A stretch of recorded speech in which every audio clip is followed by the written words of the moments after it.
Hello there. Tonight we are going to travel back to medieval Scotland, a place where the cold didn't just nip at your fingers, it actively tried to murder you in your sleep. Picture this snowdrift like small mountains, your boots leaking water, and the kind of wind that slices through 12 layers of wool like butter on a hot griddle. You're standing in a moor that looks like the edge of the known world. The sky is the color of iron. You can't feel your nose, or your toes, or anything really. You're a traveler lost cold and wondering why no one warned you that winter here isn't just a season, it's an adversary, a full-time, emotionally detached enemy. The peat fire you vaguely remember from last night's dream isn't here to save you.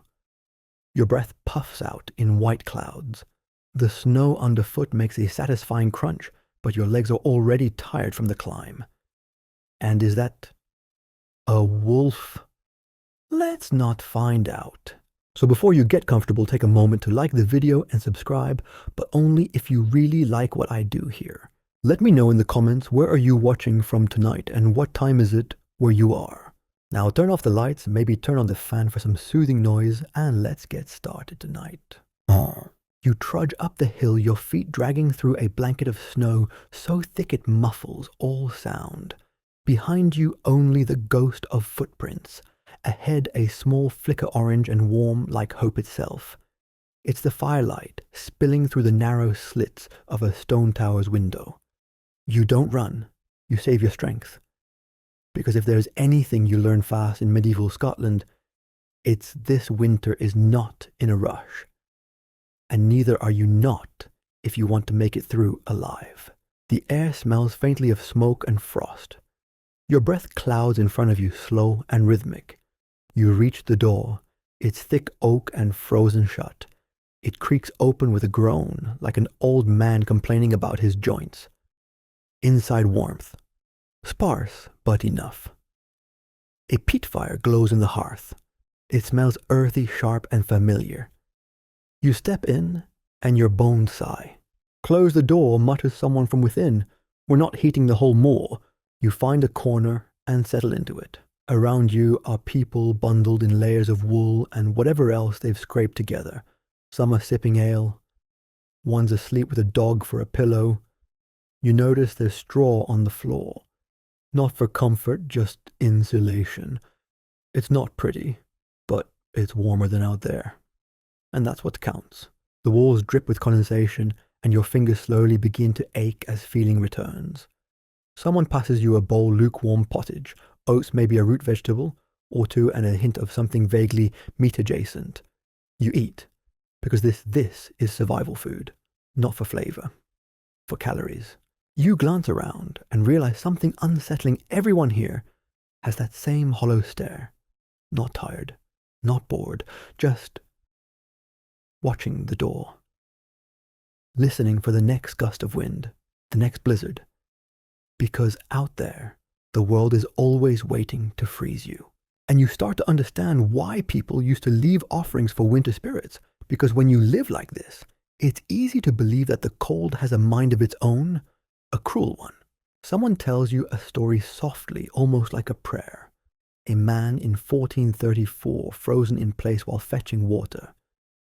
He stood upright in the snow kettle, still in hand, teeth bared in a half smile as if winter had taken him mid-thought. They buried him in spring, or tried to. The ground was too hard, so they laid stones over him and hoped he'd rest easy. And yet here you are, wrapped in someone else's borrowed plaid feet, tingling back to life, stomach half full on barley and regret, and already plotting how to survive tomorrow, because sleep is coming. The fire's burning low. And if the winds don't shift again tonight, you just might make it to morning. But don't get cocky. You probably won't survive. Sleep tight. You wake up, not so much rested as not dead. A small victory in medieval Scotland. The fire is now just a faint bed of embers glowing like coals in a dragon's breath. The chill has crept back in during the night, sneaking through the cracks in the stone walls and setting up shop in your bones like a rent-free tenant. Outside, the wind is howling again. Not gusting, not breezing, howling like a creature angry at your mere existence. You step outside, boots crunching through a crust of snow so stiff it sounds like snapping old bones. And then there it is, the land. Scotland doesn't whisper, it stares you down. The highlands rise like jagged teeth against the dull grey sky. The valleys below are blanketed in snow, smooth and deceptive. A single step off the beaten path and you could disappear into a drift. The lochs are half frozen steaming, where the surface resists the encroaching cold. The rivers run sluggish and glassy, reluctant to move. And the forest, thin, skeletal black against white creeks, with every frost-laden gust. This is not land meant for comfort. This is land meant to test you, to break you, and it's not even trying hard. Scotland's geography is like that one gym trainer who smiles sweetly while adding more weight to your bar. It looks pretty enough. Rolling hills, majestic cliffs, peaceful glens, but make no mistake, it will flatten you. Even in summer, this country could be considered rugged on a good day, but in winter, it's a terrain that actively works against your survival. And medieval Scots, lucky souls that they were, had the privilege of dealing with it without the benefit of thermal socks, weatherproof coat, or even so much as a reliable pair of shoes. Let's talk topography. Most of Scotland lies above the 55th parallel north. That's colder than Moscow. That's in the ballpark of southern Alaska. The highlands especially are a twisted jigsaw of peaks, cliffs, moors, and treacherous passes, all of it shaped by glaciers and ruled by fog. The elevation brings snowfall, yes, but it's the wind that's the real villain. Oh, the wind! You can't see it, but you'll feel it tug at your cloak like a ghost. It races down the mountain passes like it's late for church, howling through glens and up your sleeves. A strong enough gust could topple a thatch roof hut or strip the warmth straight off your skin. And this wind doesn't come alone. It's usually dragging a storm behind it like a toddler yanking a toy. Snow, sleet, ice pellets, rain that hits sideways whatever mood nature's in, she expresses it here. Then there's the coastline. Scotland has more coastline than almost any other country in Europe, with thousands of miles of shore. Sounds romantic, doesn't it? Unless you're living in the 1300s. The coastal areas are battered by freezing Atlantic gales. Salt spray turns into icicles. The tide can strand fishing boats and drown livestock. And the waves, let's just say, if Poseidon had a grudge against Scotland, he couldn't do better than what nature already manages each winter. Even the lowlands, the more civilized part of medieval Scotland, weren't exactly gentle. These regions with their rolling farmland and valleys were prone to flooding during sudden winter thaws. Imagine snow melting just enough to turn every footpath into a freezing swamp, then refreezing overnight into a solid sheet of misery. One of the odd things about Scottish winters is that they don't just show up and leave like polite seasonal guests. No, they linger. They loiter like they forgot something, sticking around into March, April, even May. Historians still debate whether the persistence of such long winters was made worse by the broader cooling trend of the time. Some argue the Little Ice Age was already settling in by the 1300s. Others believe local climatic factors played an equal role. Either way, the result was the same: too much snow, not enough spring. And then there's the daylight, or the lack thereof. In winter the sun rises late and slouches off early as if it resents being there. On a clear day in the Highlands, you might get 5 or 6 hours of weak sunlight. The kind of light that makes you wonder if the sun is sick or just tired of this whole solar system gig. In deep winter, the gloom is constant. The shadows grow long even at noon. People wake in darkness and go to sleep in darkness. It messes with your sense of time, with your emotions, with your soul, frankly. No wonder people believed the veil between worlds grew thin in winter. When your entire landscape looks like a monochrome painting and your own breath fogs up the inside of your lungs, it's easy to imagine spirits walking beside you. You're half dead from cold anyway. What's one more ghost? Even today, travellers are warned about the unpredictability of the Scottish Highlands. Flash blizzards, sudden ice storms, high winds that can flip a vehicle. But imagine facing all of this with nothing more than a woolen plaid and a stick to lean on. No compass, no flashlight, no Gore-Tex. Still, the people lived here. Not just survived, lived, farmed, fished, built homes, had babies, threw weddings, started wars. The sheer audacity of that is kind of beautiful. Here's a curious fact. Some crofters would use seal fat to waterproof their shoes. It worked. Sort of. It also made you smell like a decomposing fish. But if it meant keeping your feet dry, no one cared.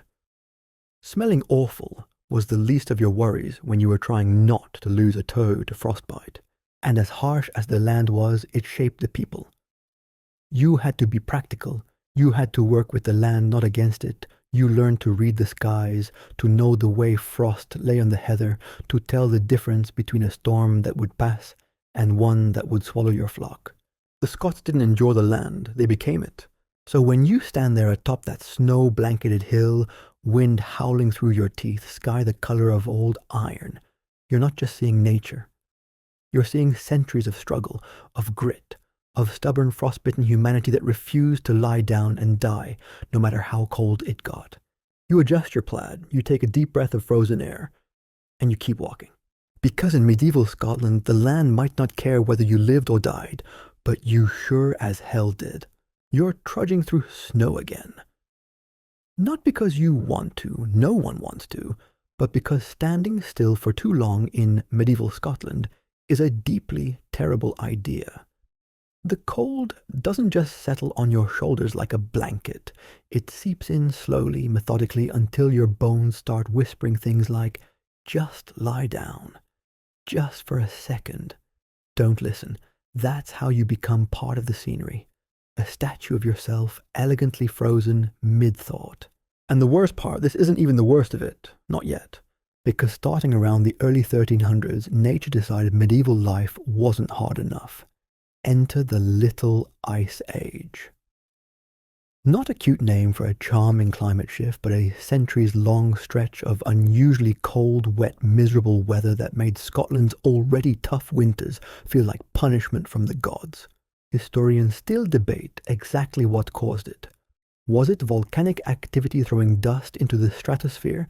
A dip in solar radiation, ocean currents throwing a tantrum? Most likely it was all of the above. A cosmic recipe for suffering baked low and slow over generations.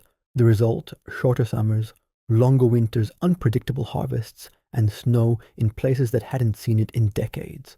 For Scotland, it was like Mother Nature herself turned down the thermostat and then lost the remote. Now medieval Scots weren't exactly strangers to cold, but the Little Ice Age turned familiar hardship into existential dread.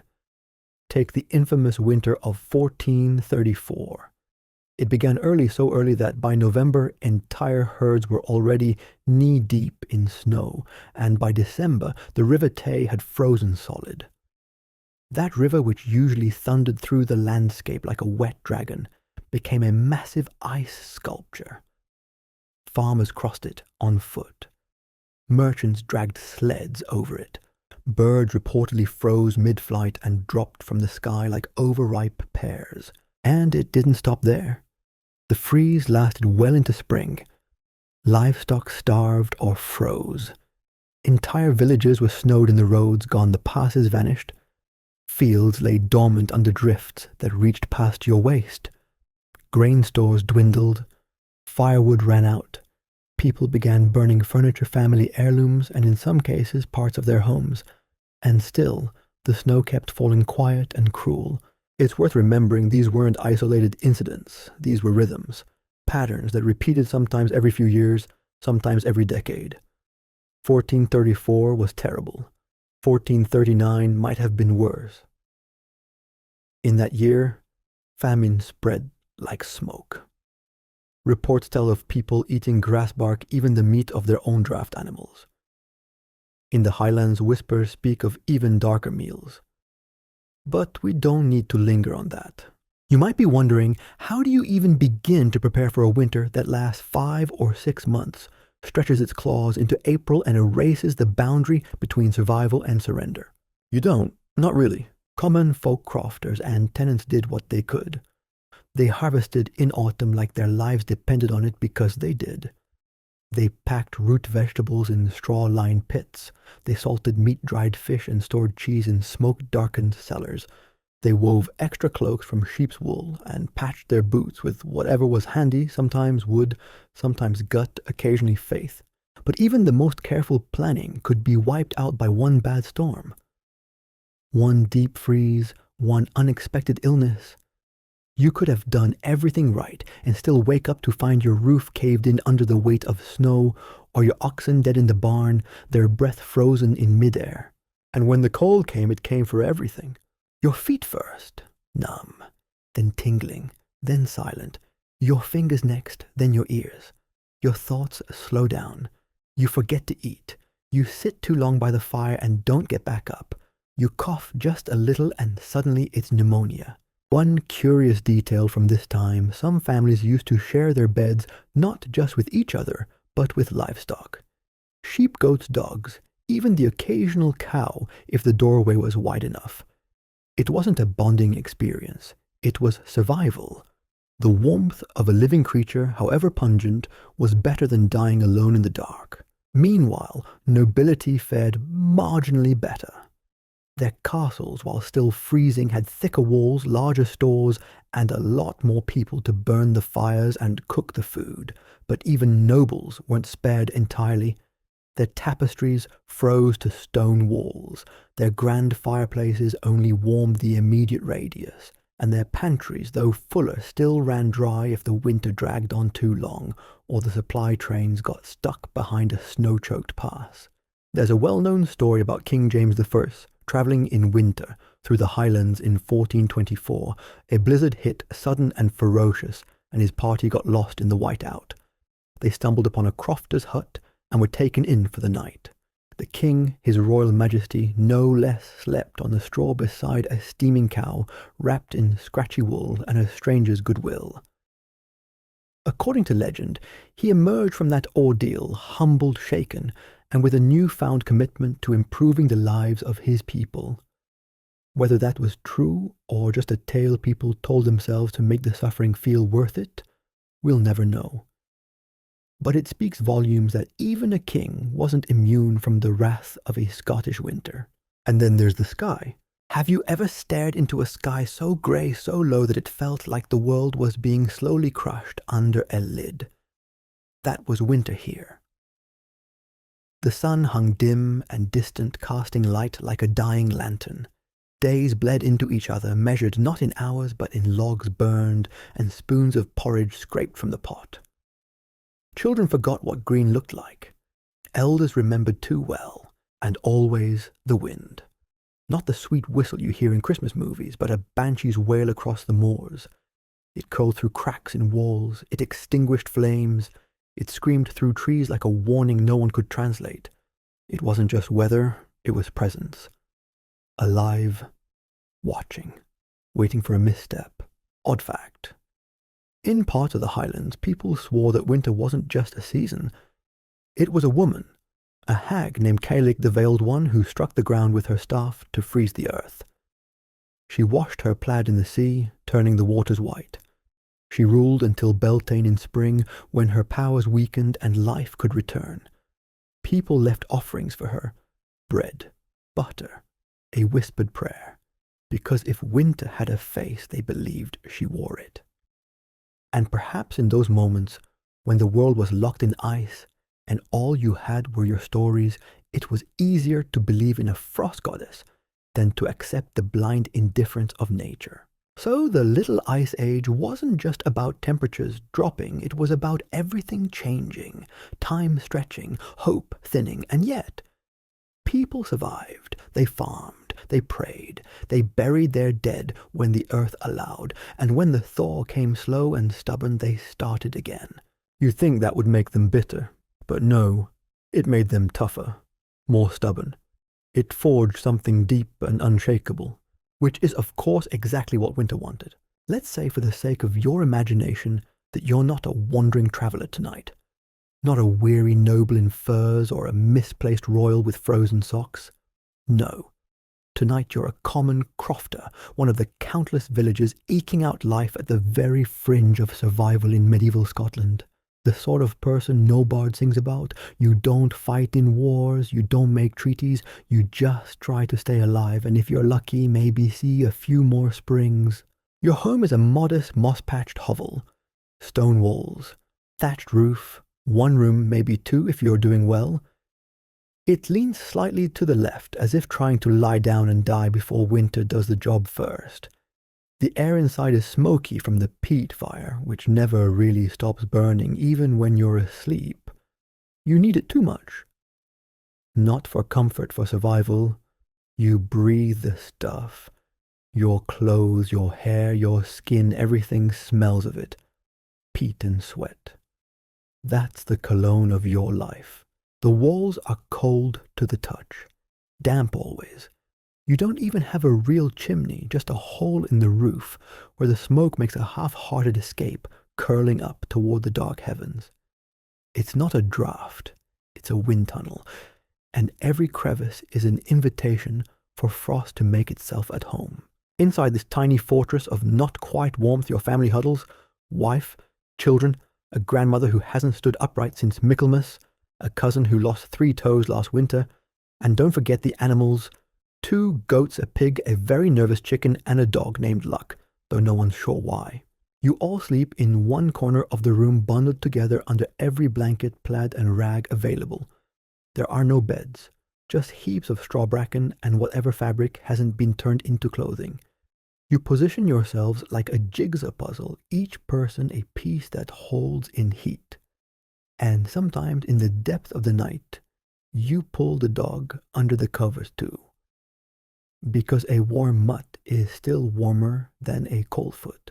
The fire, small as it is, must be fed. Someone always has to stay half awake to stoke it. If it goes out, you might not have the strength to light it again in the morning, so you ration the peat blocks. You watch the red glow, and you pray the wind doesn't change direction. Sometimes it does anyway. Now food, there isn't much. You had a good harvest this year. Congratulations. That means you might make it to March before you have to start stretching the oatmeal with sawdust and lies. Your stores include sacks of barley, bins of oats and root vegetables that grow steadily more shriveled each week. Turnips, carrots, the occasional onion prized like treasure. Everything smells faintly of earth and mildew. On the fire, there's a blackened pot. Its contents are humble, to say the least. Pottage, a slurry of barley cabbage, maybe a scrap of salted pork if someone got lucky hunting last summer. It bubbles thickly, a rhythm you come to find oddly comforting. Each spoonful is hot, heavy, and nourishing in the way a cold wall is supportive. And that's dinner. Every night, day after day after frozen, joyless day, pottage again. Occasionally, you'll throw in something different, a bit of dried fish, a new herb, even a boiled acorn if desperation whispers the right recipe. But really, you don't eat to enjoy. You eat to continue. Breakfast, more porridge. Watered down oats left over from last night, reheated with whatever dribbles of milk remain. If you're lucky, a sliver of hard cheese or a bite of bread, but cheese spoils quickly, and bread takes flour, and flour is precious. So most days it's gruel. Thin, warm, tasteless. The culinary equivalent of a shrug.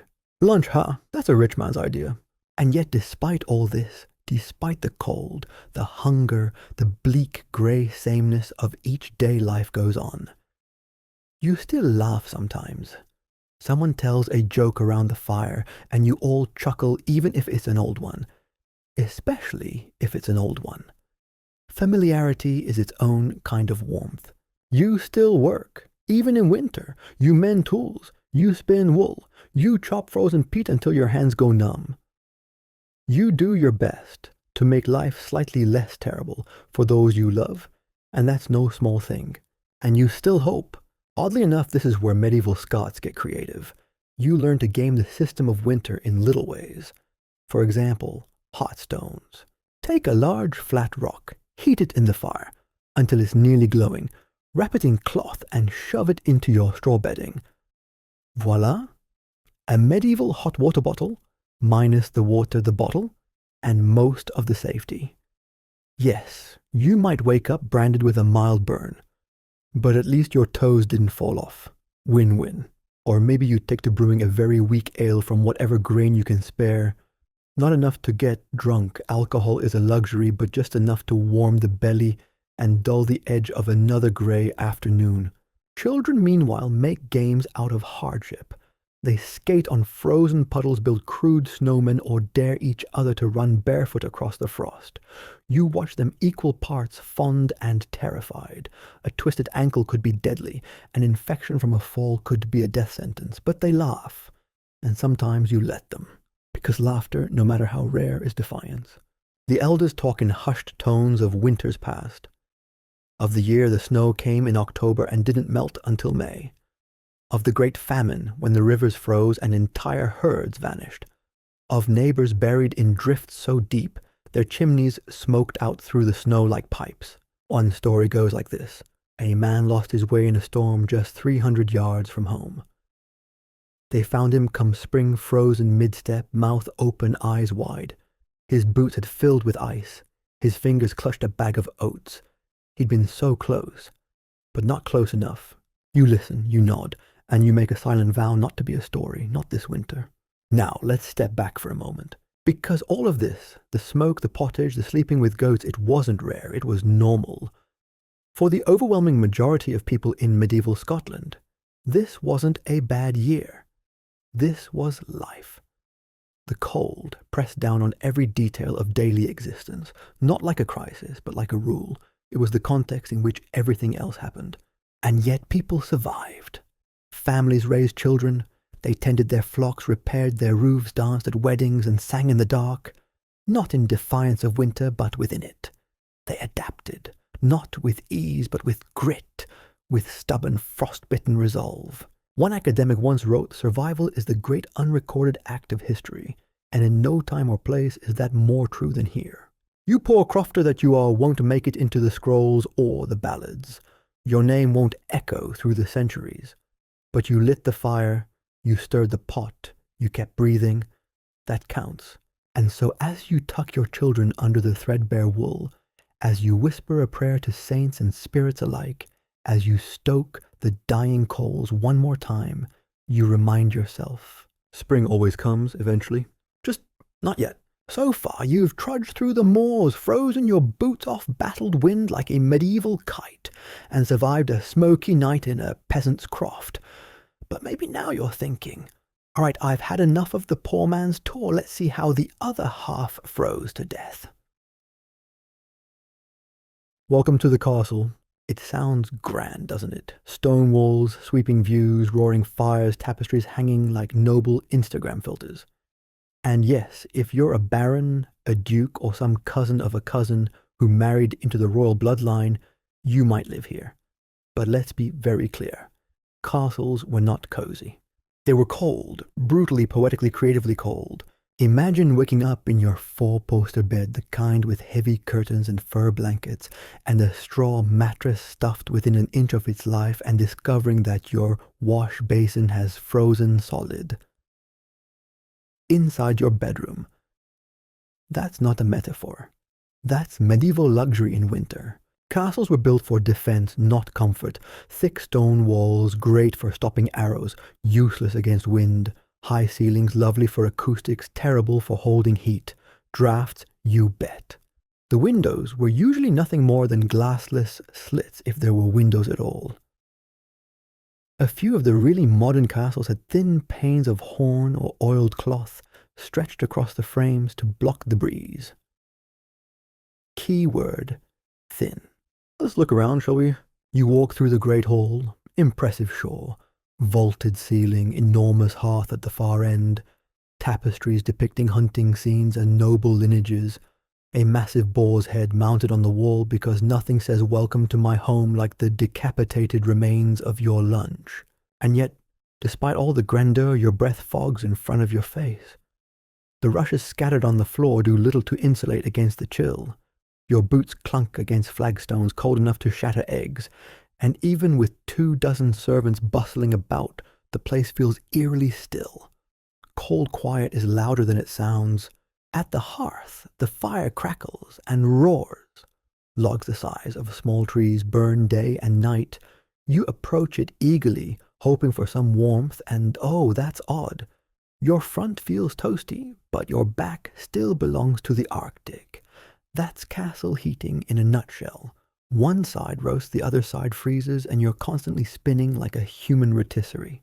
And it gets better, because with wealth comes expectations. You don't get to roll around in your best tunic and call it a day. No, you must dress for the occasion, and that means layers. So many layers. Linen undershirts, woolen hose, velvet tunics, fur-lined cloaks, leather boots, embroidered hoods, gloves, mittens, wraps, belts, layers upon layers until you can barely bend your elbows. The nobility turned winterwear into an art form. Ermine, sable, fox, marten, each fur said something about your rank, your wealth, your general commitment to not dying of hypothermia. And yes, it was warm. Sort of. Until the snow melted on your shoulders, soaked into your tunic, and froze again by dinner. Historians still debate whether nobles actually had it better during winter or just differently miserable.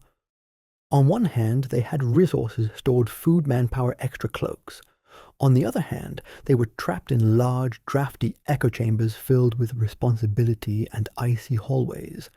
And their servants, bless them, often had to sleep in kitchens or corridors where warmth was more of a rumor than a reality. Let's peek into the kitchen where a few of those meals you're fantasizing about are taking shape. Here fires truly roar. There are ovens built right into the stone copper pots, bubbling chickens turning on spits, and blackened pans sizzling with goose fat. It smells divine rosemary garlic meat smoke, but don't get too excited. This is for the lord and lady upstairs. If you're a scullery maid, you might get the drippings. If you're a cook, you might sneak a scrap. If you're the hound lying by the oven, jackpot. And what about the food itself? Winter dining at a castle was an exercise in cleverness. You can't exactly pop out to the market when there's 6 feet of snow outside and the roads have vanished beneath the drifts. So you rely on what you've stored. Salted beef, dried fruits, wheels of cheese thick enough to stun a burglar, barrels of ale, wine, and whiskey lined up like loyal soldiers. The meals are heavy, rich, greasy if we're being honest. Roasts stuffed inside other roasts layered like culinary Russian dolls. There's a reason the term feast appears in every medieval romance novel. These folks knew how to overcompensate for winter's gloom. Think boar, venison, pheasant, eel pie. Steaming trenchers of stew so thick the spoon stood upright. Sweets soaked in honey and spices so expensive they could bankrupt a bishop. It sounds decadent, and it was, but it was also strategic. These meals packed calories. Fat was your friend in winter. You didn't want to be lean. You wanted to be layered like a woolly mammoth. Warmth came from within, and food was fuel. Meanwhile, upstairs in the solar, the Lord's private quarters, you'll find a different kind of warmth, one generated by luxury, not fire. Here the beds have canopies, the floors have rugs, the walls are draped in tapestries that are more than decoration, they're insulation. Pile enough embroidery on your stone walls and they start feeling almost human. But even here, the water in your jug might freeze overnight. Even here, frost might rim the inside of the windows. And even here, death could come quietly on the back of a cough, because sickness didn't care about your noble bloodline. Pneumonia consumption, the dreaded winter flux, illnesses that slipped in with the cold and feasted on the weary. A shivering noble with access to the best leeches and most enthusiastic prayers still had no defense against a winter that lingered too long. Odd detail. Some nobles would sleep with their boots on in January, not for fashion, not for convenience, but because their bedchambers were so frigid that taking off footwear could result in frozen toes by morning. And despite all this, life in the castle went on. There were winter courts to hold letters to read by candlelight lands to manage debts to collect. There were chess games, music readings from well-thumbed tomes. There were plans for spring raids and summer marriages and autumn hunts. In a strange way, the cold was a great equalizer. It made the rich slightly less comfortable and the poor slightly more dead. But no one, no matter how high-born, was immune. Sometimes the lord would invite villagers in for a Yuletide feast. Sometimes a troubadour would brave the ice to perform by the hearth. Sometimes a child born during a snowstorm would be named Storm and grow up to be just as wild. And sometimes late at night the lady of the house would walk barefoot across the freezing floor to look out at the snow-covered hills, her breath fogging the glass, her hands wrapped around a candle, and for one moment, just one, she'd feel no different from the girl in the croft with a goat in her bed and a prayer on her lips. Because in medieval Scotland, winter didn't knock. It walked right in, made itself at home, and demanded everyone, lord and peasant alike, bow their heads and make room. Now that you've warmed your toes by the hearth of a Highland castle and had your fill of roasted venison and ghost stories, let's step into the real heart of medieval winter, the kitchen. Or rather, the pantries, cellars, barrels, clay pots, burlap sacks, and that one hopeful jar in the corner with something pickled in it. Because tonight we're talking food, or more accurately, lack of it. See, surviving a medieval Scottish winter wasn't just about staying warm. It was about staying fed. And unlike warmth, which you could sometimes cheat with peat fires and excessive cuddling food was non-negotiable, you had it or you didn't. And if you didn't, winter became a slow starvation on ice. So let's take stock of your supplies. You're a crofter, a modest peasant, a turnip-stained cog in the grand wheel of feudal subsistence. What's in your larder right now, mid-January? A few sacks of oats, the Highland hero. A dwindling pile of turnips, parsnips, and onions, most of them so wrinkled they look like they've been emotionally through it. A wheel of hard cheese with exactly one rat-sized nibble taken out of it. A small barrel of salted fish, probably herring or something that was once called fish, before salt mummified it. 3 carrots. You were saving them for a birthday. A rabbit pelt that might still have some meat on it if you're really determined. Congratulations, you're one of the better prepared households. For commoners, winter food was all about preservation. The harvest had been brought in during autumn, and what couldn't be stored, salted, pickled, or dried, was lost to rot or snow. Smoking huts filled the air with their rich, oily fog as villagers tried desperately to dry strips of meat, fat, and fish before the frost could spoil them. Root vegetables were buried in earth pits, their only armor against rot being layers of straw and cold dirt. Cabbages were pickled. Fruit, if you had any, was dried or turned into jams so thick they could double as mortar. Nothing was wasted. Nothing was eaten fresh unless you were noble, reckless, or both. And then there were oats, the holy grail of Scottish winter nutrition. They were boiled into porridge, ground into bannocks, stirred into pottage, used as bedding. Talked about like an old friend. If you didn't eat oats at least 3 times a day, were you even Scottish? Oats were versatile, dependable, and had the emotional appeal of a warm hug in a bleak snowscape. But they could also get boring, which is probably why people got creative with winter meals. Let's talk about pottage. No, not a typo for potage or some refined soup. Pottage was the ultimate what's left in the pantry stew. Oats, onions, dried herbs, kale, maybe a hunk of dried meat or a knucklebone if you were blessed. Some families kept the same pot simmering for days, just adding more water, a pinch of salt, and whatever edible thing happened to wander past the front door. Now, if you were lucky enough to have livestock, say a few chickens or a scrawny goat, you might have eggs or milk for a while. But keeping animals alive through winter was its own nightmare. Feed was scarce, pens were freezing, and some nights it came down to a grim question: eat the goat or let it eat what's left of the hay. Many chose the former. A haunch of goat in January might mean no milk in March, but it also meant not dying in February. And yet nobility fared better. Of course they did. Lords and ladies had storerooms lined with barrels of grain-smoked meat, dried fruit, salted fish from their own estates. They had cook's cellars and an unfortunate preference for absurdly complicated pies. Think layered pigeon pies stuffed with hard-boiled eggs and sealed in pastry crust so thick it could stop a quarrel bolt. They also loved sugar and spices, imported from the East, stored in locked chests and guarded like royal treasure. Cinnamon, cloves, pepper, all of them sprinkled with a liberality that screamed, "Look at me, I have wealth and zero concept of subtle flavor." Still, even noble larders thinned by late winter. Feasts grew less extravagant, meals became simpler. And when spring was late, the noble classes began to experience the most humbling of peasant problems, rationing.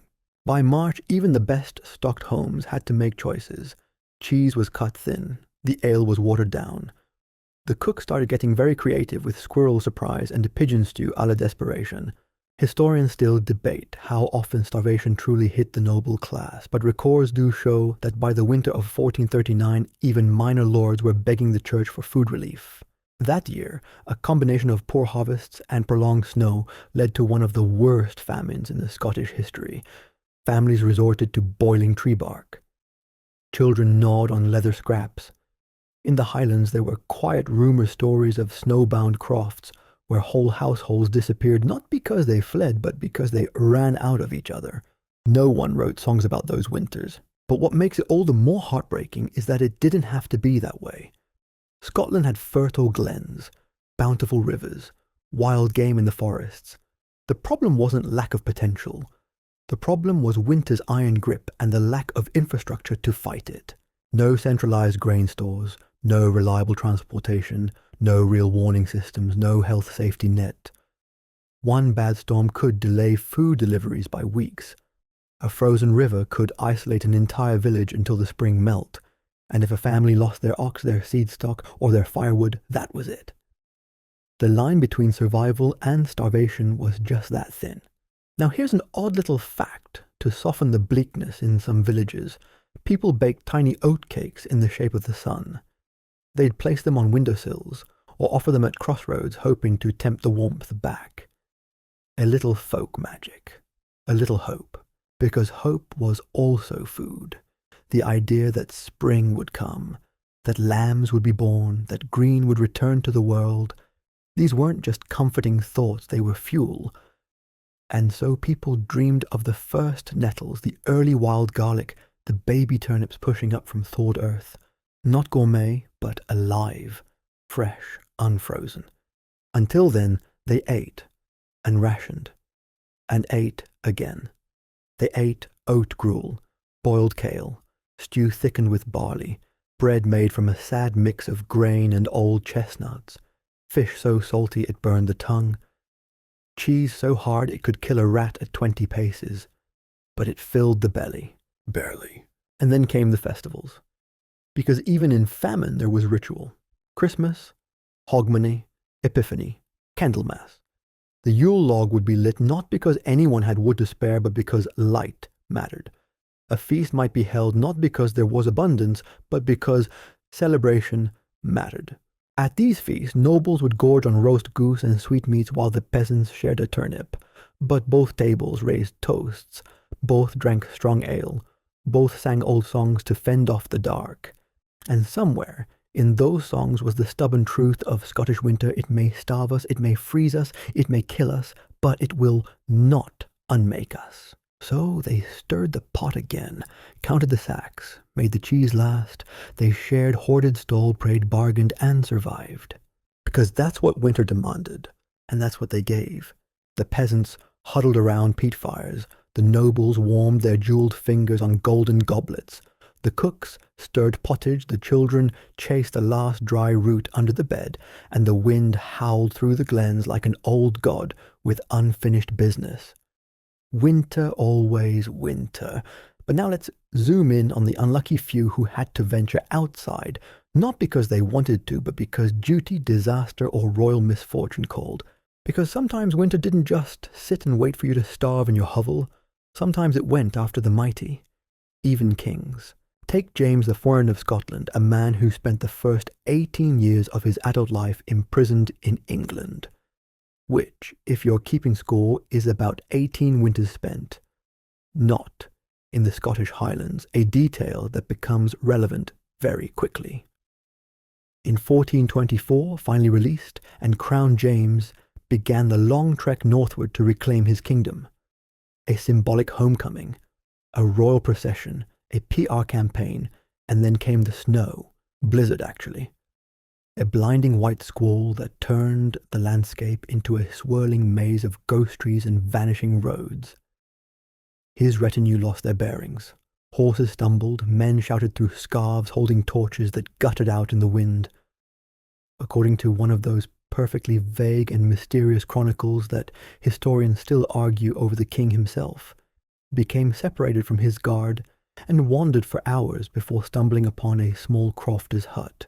The family inside, a woman, 2 children, and a grumpy sheep, barely had room for themselves, let alone a royal guest with frost-bitten ears and 0 practical survival skills. But they let him in, shared their pottage, gave him the best spot by the fire, which was exactly 6 inches warmer than the rest of the room. He slept in a heap of furs and straw, breathing in goat peat and humility. And in that humble, smoky hovel a king survived. It wasn't the only time Scottish royalty danced with death by hypothermia. In 1503, James IV married Margaret, Tudor sister to the future Henry VIII of England. Their union was supposed to unite the thrones. Eventually, spoiler, it did, but not peacefully. The wedding held in the dead of winter was a blizzard-wrapped extravaganza. Snow-draped Holyrood Palace like a bridal veil. Bonfires roared in the courtyards. Fiddlers played until their fingers went numb. Courtiers shuffled between halls in fur-lined cloaks, their laughter frosting the air. Inside, the couple dined on roast swan and almond cream, while outside peasants pressed against the frozen windows, catching glimpses of food so rich it would probably kill them. But the nobles danced anyway, because it was warm in the great hall, and weddings meant hope, and when the cold came scratching at the stone walls, they just poured more wine and sang louder. It was one of those rare moments when winter was almost beautiful. Almost. But not always. Edward the Furs of England, known as Longshanks for being tall, and for presumably having a penchant for siege warfare, launched one of his most infamous Scottish campaigns in winter. Because why not his goal to crush the last holdouts of resistance and assert dominance over the Highlands? The plan starved them out. The problem, he underestimated winter. Stirling Castle was the target, a fortress that had withstood more assaults than a bartender at last call. Edward's men surrounded it in late autumn, pitching tents outside the stone walls and preparing for a short, brutal siege. But the weather had other plans. By December, the ground froze solid. Supply wagons stopped arriving, horses died standing up. The English soldiers, used to the milder winters of the south, were wholly unprepared for the Scottish version of cold. Their fires sputtered in the sleet, their food turned to frost brick, their armor stuck to their skin, and worst of all, the Scots didn't come out to fight. They just stayed in the castle, warmish, smug, and well-stocked, tossing insults, and occasionally something nastier over the walls. Edward's army began to desert. Some froze in their sleep, others wandered off into the snow and were never seen again. By February, he was forced to offer terms not because the Scots had broken his siege with arrows or steel, but because winter had broken his army with wind and ice. Stirling remained Scottish. For now, historians still debate whether Edward truly lost that campaign due to winter or bad planning, but the soldiers, who died with their cloaks frozen to their bodies, probably didn't care much for the nuance. And then there's William Wallace. Ah yes, Scotland's favourite barefoot rebel. While the movies prefer to show him charging gloriously across sunny fields in face paint and kilts that wouldn't exist for another 300 years, the real Wallace was forged in hardship. And much of that hardship involved marching hungry men through snow. During the winter of 1298, fresh off a stunning victory at the Battle of Stirling Bridge, Wallace led his ragtag army into the woods, hoping to regroup and plan the next strike against the English. But the frost came early. Supplies ran low, and something worse arrived: disease. Dysentery, known in medieval times as the bloody flux, ripped through the camps. With no sanitation, no medicine, and no spare calories, men died by the dozen. They soiled their own bedding, coughed until they bled, and slipped away while snow gathered on their blankets. Wallace could only watch as the army he'd built from scratch dissolved into ghost stories before his eyes. He wouldn't be the last commander betrayed by winter, Because that's the thing, Scotland's cold didn't care how noble your cause was. It didn't care about your titles, your armour, your speeches about freedom. It came for everyone, loyalist, rebel, peasant, king, and it always won, eventually. Even the most legendary warriors had to retreat when the snow came. Robert the Bruce, famous for his comeback after a string of defeats, spent one entire winter hiding in a cave in the Western Highlands, eating what he could forage and watching the snow fall like the slow closing of a curtain. One bad storm could undo a summer's worth of victories. One frozen supply line could collapse a siege. Odd fact, some soldiers used to wear layers of sheep gut under their tunics to stay warm. Not exactly a fashion statement, but it kept the wind out. Allegedly. Others rubbed themselves in goose fat. It helped insulate the skin, but attracted dogs.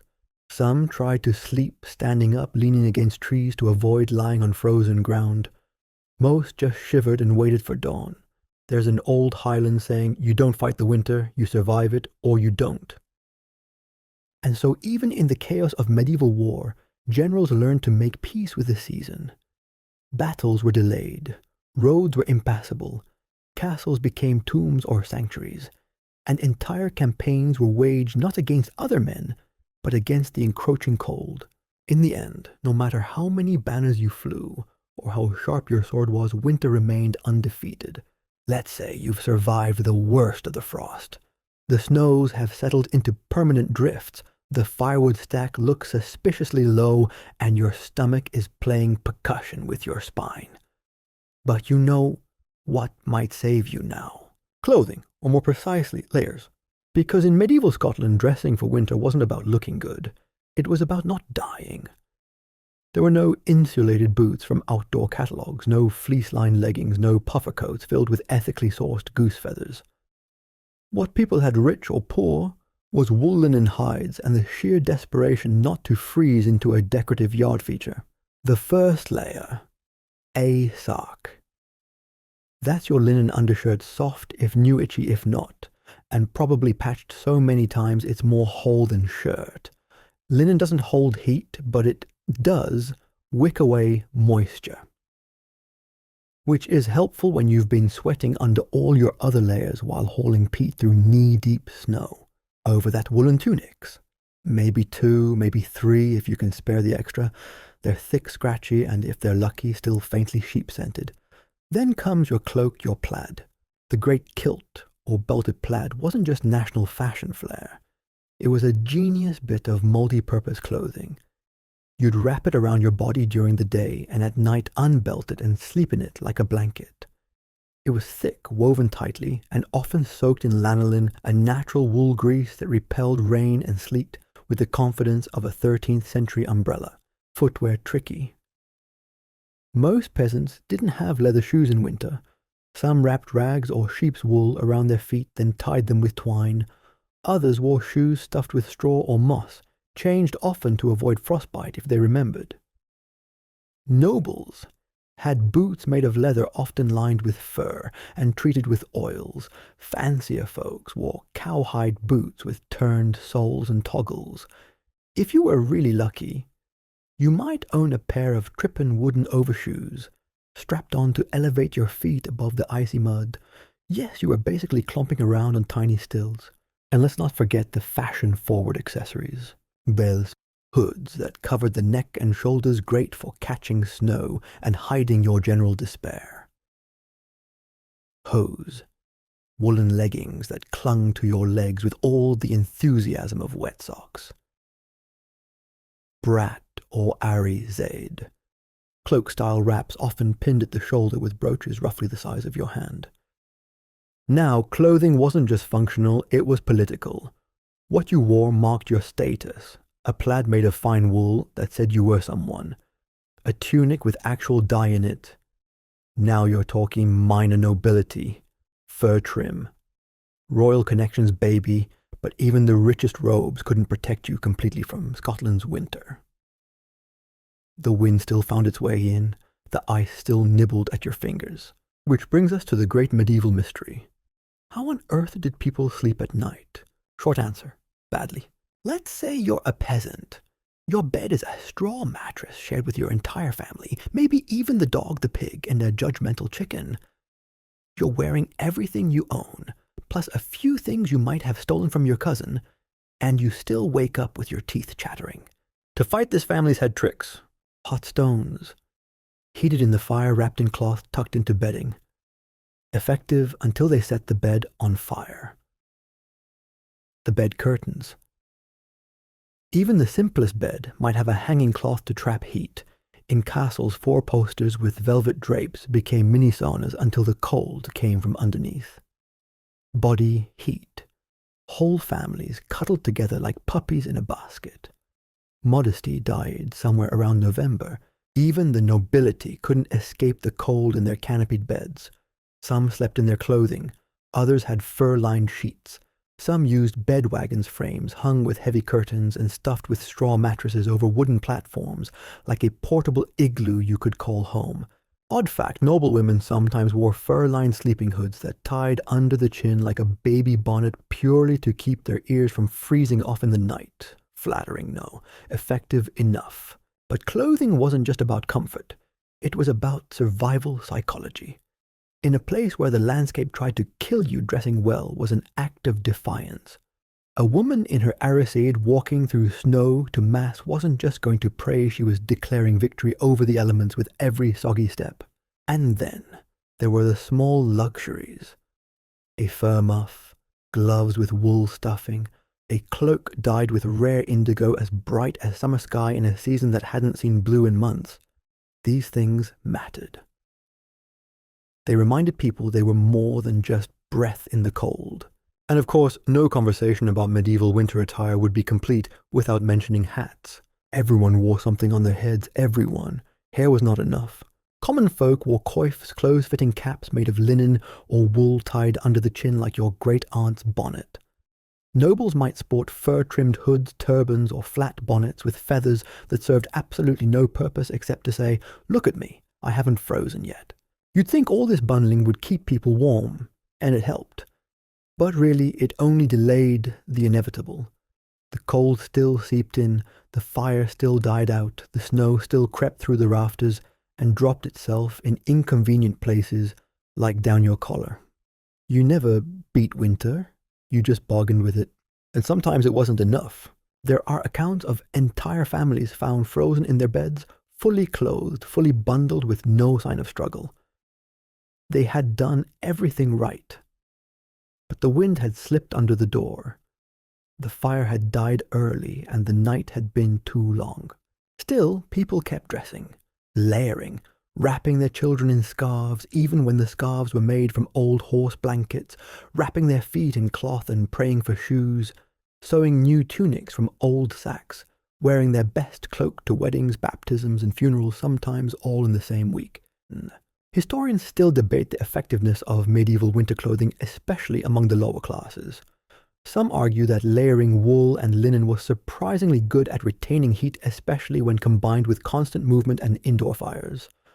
Others point to the sheer number of cold-related deaths, frostbite, pneumonia, hypothermia, as evidence that most people were one unlucky draft away from disaster. But one thing is certain, medieval Scots knew how to make do. They patched. They mended.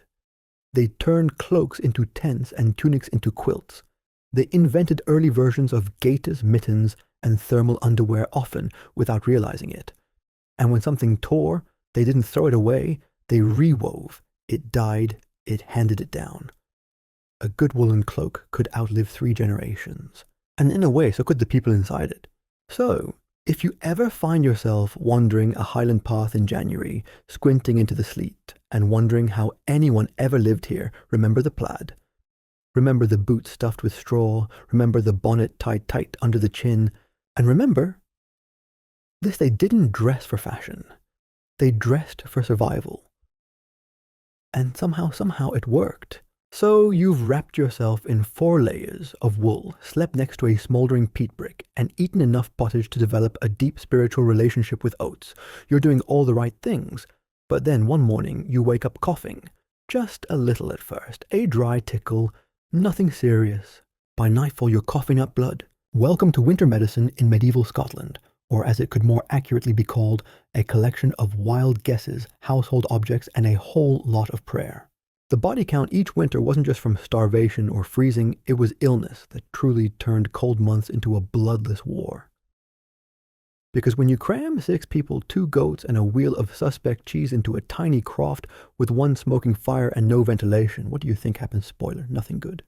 You breathe the same air all day and night. You drink from the same bucket. You share spoons. You huddle together so tightly that if one of you sneezes, the others might as well just lie down and wait their turn. And when sickness comes, it comes fast. The most common culprit: respiratory infections. Colds, flu, bronchitis, pneumonia, pick your poison. All of them were deadly without antibiotics, and all of them loved the chill dampness of a Scottish winter. Every croft became a slow-motion petri dish warmed only by fire and fever. A cough wasn't just a nuisance, it was a warning. You coughed long enough, your neighbors started praying for you, or avoiding you, or both. And what could be done? Well, not much, but that didn't stop people from trying. The local healer, often an elderly woman with suspiciously good herb knowledge, would arrive with a pouch of dried leaves and a selection of unsettling tinctures. Some of them worked, most of them didn't. But in a world with no germ theory, no understanding of infection, and no sterile anything, the best anyone could do was try something and hope for the best. Let's run through your options. First, herbs. Juniper berries to clear the lungs, horehound boiled into syrup for coughs, angelica root as a general tonic, pennyroyal tea if things really took a turn, pine resin was chewed or rubbed on the chest. If it came from a plant and didn't immediately kill you, someone probably thought it could cure you. Second, poultices and compresses. Mustard plaster on the chest to draw out the sickness. Heated cloths soaked in vinegar, onion mashed into paste and applied to the soles of the feet. The logic: if it smelled strong enough to knock out a bear, it might also scare the disease out of your lungs. Third, bleeding. Oh yes, because, obviously, if you're weak and coughing, you should definitely lose more blood. Leeches were applied to various spots, most commonly the forearms, neck, or if things were dire inside the nose. Yes, inside. Fourth, charms and blessings. A cross made from rowan twigs. A sprig of holly hung over the bed, salt circles on the floor. Some families hung iron keys or nails by the hearth to ward off winter spirits. You might even leave a bowl of milk out overnight for the fairies, because if you didn't, they'd steal your health. Historians still debate how much of medieval healing was driven by religious belief versus ancient pagan traditions. The answer, of course, is both. A priest might bless the sick with holy water while the village healer chanted words older than Latin. It wasn't superstition, it was all they had. And when none of that worked, you prepared for the end. Odd fact. In some parts of rural Scotland, it was customary to lay the dying on the warm side of the croft, closer to the fire, so that their soul wouldn't have to leave the body cold. It was a small kindness, one last gift of heat. But not all winter illnesses were gentle fade-outs. Let's talk about dysentery, also known as the bloody flux. It's as awful as it sounds. Caused by contaminated water or spoiled food, both common in winter, it spread quickly, especially in cramped quarters. Victims suffered uncontrollable diarrhea, fever, vomiting, and eventually dehydration so severe their lips cracked and their skin turned to parchment. It could kill in days, sometimes hours. Whole families fell. In some villages, there were no healthy hands left to bury the dead. In military camps, dysentery was especially feared. William Wallace's army, for instance, was devastated not by English swords, but by a brutal outbreak of flux during the winter of 1298. Thousands perished in their tents, their bodies left to freeze because the ground was too hard to dig graves.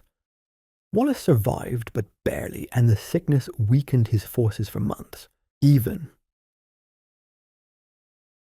noble households were not immune. Their fires were hotter, Their food was cleaner and their bedding didn't double as livestock padding, but the cold still crept in, and so did the coughs.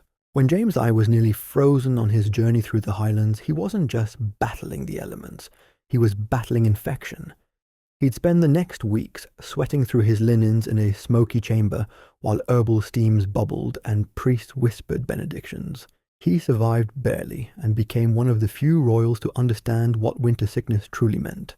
And yet, despite the risks, people didn't stop living. Children were still born in January. Weddings still took place in February.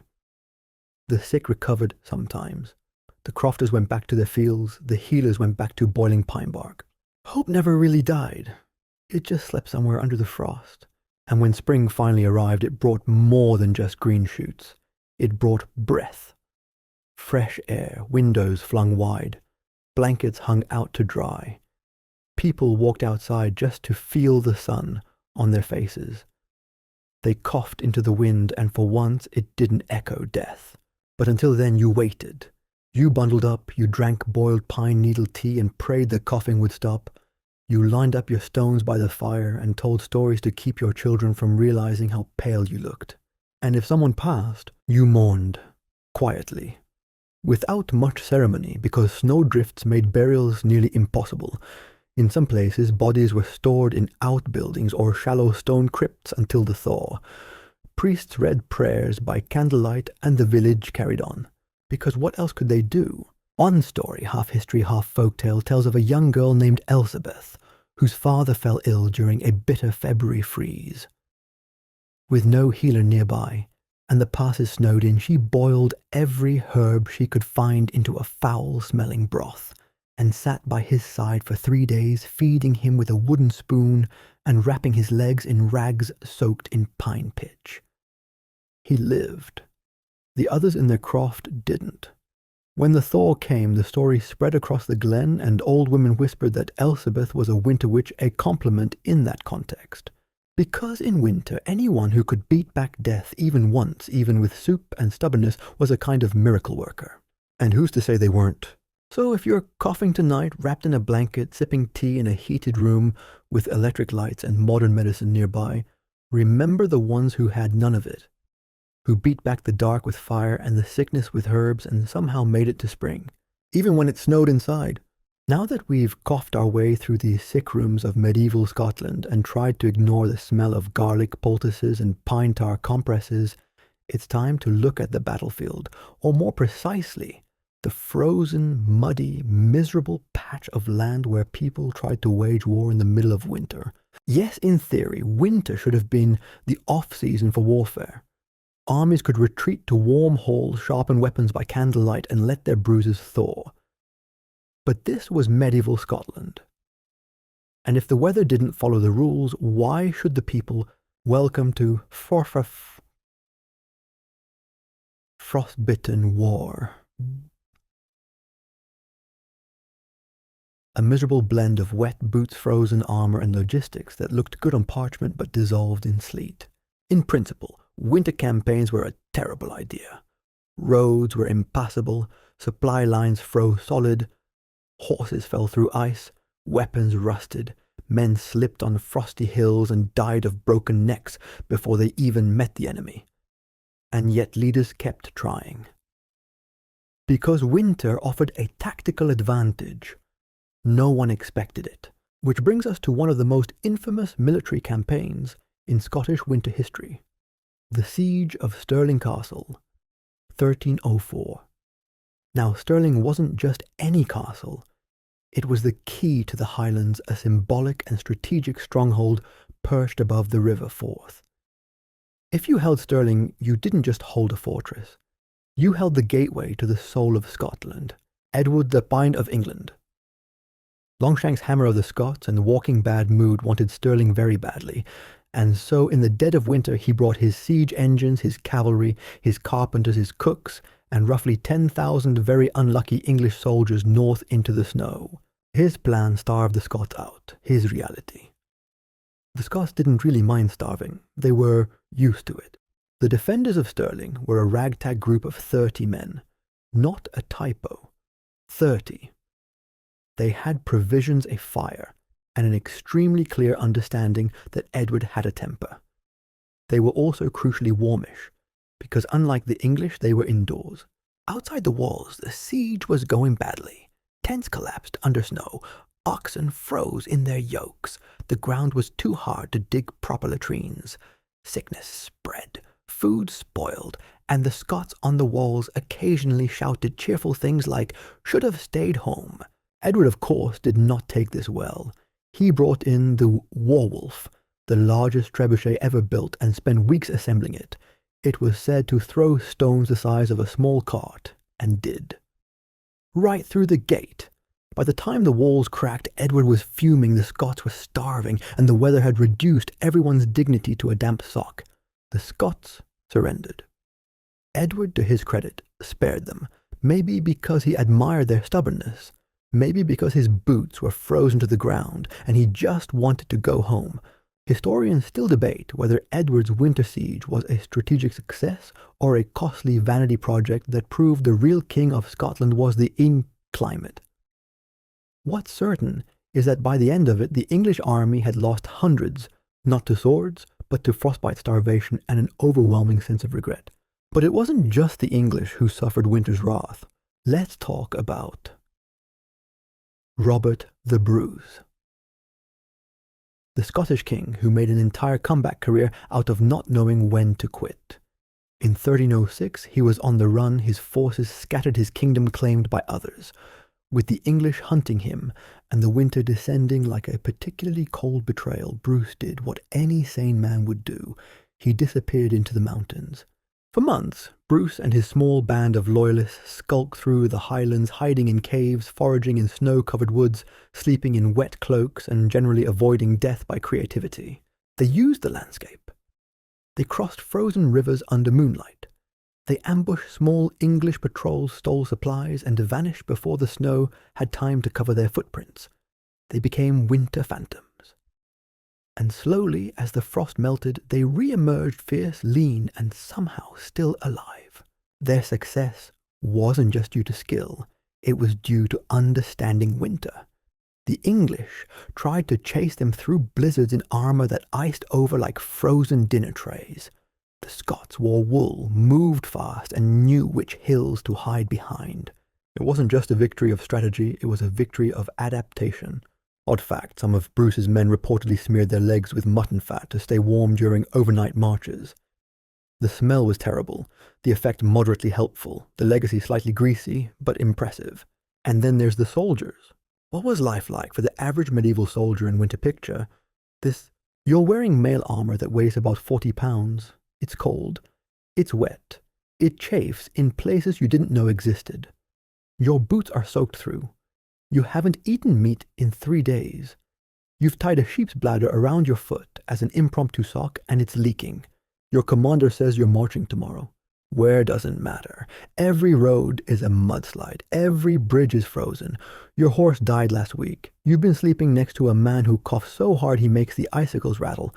Half your comrades are sick. The other half are thinking about deserting. And still, you march, because that's the madness of winter war. No one wants it. Everyone suffers, but it keeps happening. Some campaigns didn't even make it to battle. Armies froze before reaching the front. Horses collapsed from hunger. Cannons and siege weapons fell into ravines hidden under snow. Entire regiments turned around and went home, not because they were defeated, but because they were done. Winter took more lives than swords, more than arrows, more than plague. It didn't discriminate, it didn't choose sides, it didn't care. But that didn't stop kings from trying, because ego and desperation are powerful motivators, and sometimes, a winter battle turned the tide. Like in 1307, when Robert the Bruce, still scrappy and freezing, led a surprise winter raid through the snow-covered hills of Galloway. His men moved swiftly, almost silently, across white fields. At dawn, they struck.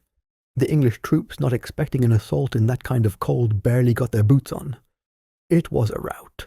The Scots vanished back into the trees before the frost melted. Victory by frost. It's worth noting, too, that even when battles weren't being fought, war didn't stop. Armies still had to be fed, clothed, and kept from dying of boredom. Garrison duty in a Highland fort during winter was by all accounts miserable.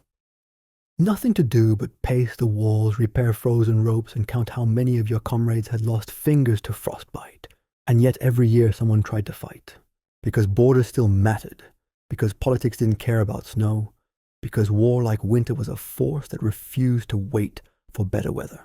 So the next time you picture a heroic medieval charge, armored knights galloping across open plains, banners snapping in the wind, try instead to picture this. A mud-slick hillside, snow falling sideways, horses wheezing in the cold, men cursing as they try to light torches with frozen fingers, a general wiping his nose on his sleeve and shouting something no one hears over the wind, and the enemy also cold, also miserable, also wondering why they ever left home. This was war, not glorious, not romantic, just survival, in mail and wool, and more often than not, winter won. So far you've survived the frost, the famine, and the flaming Walwolf trebuchets. But now I want you to imagine something worse. No, not battle travel. Yes, in medieval Scotland, trying to get from one village to another in winter could be more perilous than open war. If you thought slipping on black ice was bad, try navigating snowbound mountain passes with no map, no signage, and a horse that thinks snow is just nature's way of saying you shall not pass. Because winter didn't just freeze people, it froze the world around them. Roads disappeared, paths blurred, rivers turned into slippery, murderous highways. And when the wind howled through the glens, it wasn't just cold, it was a siren song for getting hopelessly, tragically lost. Let's set the scene. It's late January. You've been summoned by the local lord. Maybe you're a messenger. Maybe you're bringing taxes. Maybe you're just really unlucky. Either way, you need to ride 20 miles through the hills to a nearby estate. Under normal conditions, this would take a few hours. But winter in medieval Scotland doesn't offer normal conditions. It offers obstacles. First, the mud. The soft, oozing peat that in summer felt squishy and quaint is now frozen into jagged ridges that bite at your horse's hooves like frozen teeth. Each step risks a sprain, a stumble, or worse, a broken leg that means leaving your mount to die and hoofing it on foot. Then there's the snowdrifts. They come out of nowhere. One minute you're on firm ground, the next you've sunk waist deep into what looks like solid white. If you're lucky, you crawl out wet, angry, and lighter by one boot. If you're not, well, someone finds your frozen hat in the spring. And speaking of boots, here's a fun fact. Waterproofing in medieval Scotland was a concept, not a reality. The best you could do was seal your shoes with goose fat or beeswax, stuff them with straw, and hope they didn't dissolve in the first river crossing. Socks. If you had 2 matching woolen ones, you were basically royalty. Most folks tied rags around their feet or made do with thin hose that got wetter with every hour. Now imagine you're on a horse. Your horse is cold, your horse is hungry, your horse thinks this entire plan is dumb. You keep urging it forward, but it keeps stopping to glare at you. Horses are noble creatures until they realize you're asking them to wade through knee-high snow while wearing a wooden saddle. Then they become passive-aggressive statues. You pause at a bend in the trail, if you can call it that. The wind's picked up again, blinding you with flurries. You can't see more than 10 feet ahead. You hope you're still going the right way. Maybe you are. Maybe you've wandered onto a deer path that ends in a cliff. Either way, it's getting dark and your torch is sputtering like it just lost the will to live. Back then, people didn't travel at night in winter. Not unless they were desperate, foolish, or very well paid. The darkness was absolute. Candles barely lasted. Torches flickered in the wind. And the cold at night? It didn't just freeze you, it unmade you. People told stories of travelers who wandered into snowstorms never to return. Sometimes their bodies weren't found until the thaw. Sometimes not at all. Just footprints leading into whiteness. And then, nothing. Local folklore blamed the winter fairies or the hollow folk spirits, said to lure the unwary. Off the path and into the deep cold. Whether or not you believed in spirits, everyone agreed winter made people disappear. Even in the lowlands, travel was treacherous. Wooden carts couldn't grip the icy ruts. Wheels cracked, axles snapped, horses slid sideways into frozen ditches. And good luck finding a blacksmith who was willing to crawl out of bed in a blizzard to fix your wagon pin. So what did travelers do? They walked. Slowly. Carefully. Wrapped in cloaks, stiff with frost eyes, downcast hands buried in fur-lined mittens or clenched around a staff. They followed ancient stone markers if they weren't buried and prayed for landmarks, a chapel, a standing stone, a familiar tree that hadn't been knocked down by the last storm. They carried flint oilcloth and small pouches of food bread so hard it could double as armor cheese with the consistency of limestone and a flask of weak ale or watered-down whiskey to keep the chill away. And if they got truly stuck, they looked for shelter. A monastery, a shepherd's bothy, even an abandoned barn, anywhere with a roof and four walls. The luxury of a fire was not guaranteed, but at least they'd be out of the wind. Inns ha. Inns were rare in rural Scotland. Most travellers had to rely on the kindness of strangers, and in winter the kindness was hard to spare. If you knocked on someone's door in February soaking wet and shaking, they might feed you, or they might hide behind the shutter and pretend they weren't home. Odd fact. Some people carried small iron bells or horns to announce themselves when arriving at a village after dark. Not just to avoid being mistaken for a thief, but to signal that they were human and needed help. In a world where night often belonged to other things, wolves, fairies, highwaymen, a familiar sound could mean the difference between welcome and warning shot. And let's talk about trade, because winter didn't just freeze travelers, it froze economies. Merchant caravans were grounded, ships were iced in, woolfish, salt and timber, all the lifeblood of Scotland's medieval trade, slowed to a miserable crawl. Markets shuttered, fairs were cancelled, goods that made it through were triple the price and half the quality. For many rural villages, this isolation meant weeks or months without fresh goods. Bread was made from old grain, ale was watered, the smith ran out of nails, the weaver had no new wool. People got creative, resourceful, and sometimes dangerously inventive. One account tells of a farmer near Perth who tried to fashion replacement plough blades from frozen leather. It worked for exactly 15 minutes before the leather snapped and flung a chunk into his neighbour's eye. Another tells of a tanner who fermented leftover hides into something drinkable. He did not survive to describe the flavour. Even messengers suffered. Royal proclamations delivered by horseback were delayed for weeks. Some never arrived. In one infamous winter, a message summoning the local nobles to Edinburgh was so late that by the time they arrived, the meeting had already adjourned, and 2 of the attendees had died of exposure en route. It wasn't just inconvenience. It was governmental dysfunction, snowbound. And of course, there's the saddest kind of travel funeral processions. In winter, burial was nearly impossible. The ground was frozen solid. Shovels bounced off the dirt. Priests refused to say mass in snowstorms. Families sometimes stored their dead in small stone chapels, or even outbuildings wrapped tightly and laid on planks until the earth softened. Imagine carrying your loved one 3 miles over icy hills only to find the cemetery too frozen to dig. You leave them with the monks light a candle and walk home silently numb in every sense of the word. So, yes, medieval travel was more than just difficult. It was dangerous, emotional, and often fatal. And yet people still moved. They still trudged from place to place because life somehow demanded it.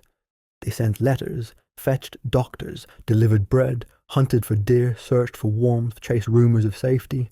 They moved slowly, with purpose, with risk, with hope. And every footprint in the snow was a silent act of defiance. Now that we've trekked through the frozen trails and snow-slicked hills of medieval Scotland, squinting into the wind and praying your boots don't disintegrate before you reach the next village, it's time to talk about the grim heartbeat of every Scottish winter. Famine. Because when the harvest failed, and oh, it failed often, winter didn't just kill slowly. It sharpened its hunger, gnawed into every home, and waited. Famine wasn't an event. It was a presence. A guest no one invited, but everyone had to feed. Let's rewind to the late autumn of 1439. The barley harvest was weak, the weather had turned early, and rumours were already trickling down from the highlands early snow-spoiled grain sheep dying in droves. By the time winter clenched its fists, Scotland was already running on scraps. The cold that year came fast, and it stayed. The lochs froze over, the mountain passes vanished beneath drifts. The rivers slowed to sullen trickles beneath crusts of ice. What little food people had stored, dried oats, salted meat, root vegetables, began to rot, freeze, or run out. And when that happened, hunger began its slow, unrelenting siege. It started with stretching. Stretch the pottage thinner. Stretch the bread with acorn flour or powdered bark. Stretch the salted meat by soaking it in hot water to make a broth, then using the same meat again for another pot. Then came rationing. Children got the warmest porridge. Elders were told to eat less. The family dog, once a beloved companion, was eyed warily. Some were spared, others not. By midwinter, people stopped eating meals and started eating possibilities. Boiled thistles, roasted dandelion roots, rats if you could catch them, shoe leather if you could boil it long enough. One desperate man was said to have made soup from his wife's burial shroud. He lived another week. Odd fact. In some villages there were famine songs, not lullabies, not laments. Songs meant to distract the starving, lyrics about summer harvest ale and full bellies. Mothers sang them as they stirred empty pots as their children cried without tears. You can't eat a song, but sometimes it was all they had. Famine didn't just hit the poor. Even nobles felt the squeeze, though never as sharply.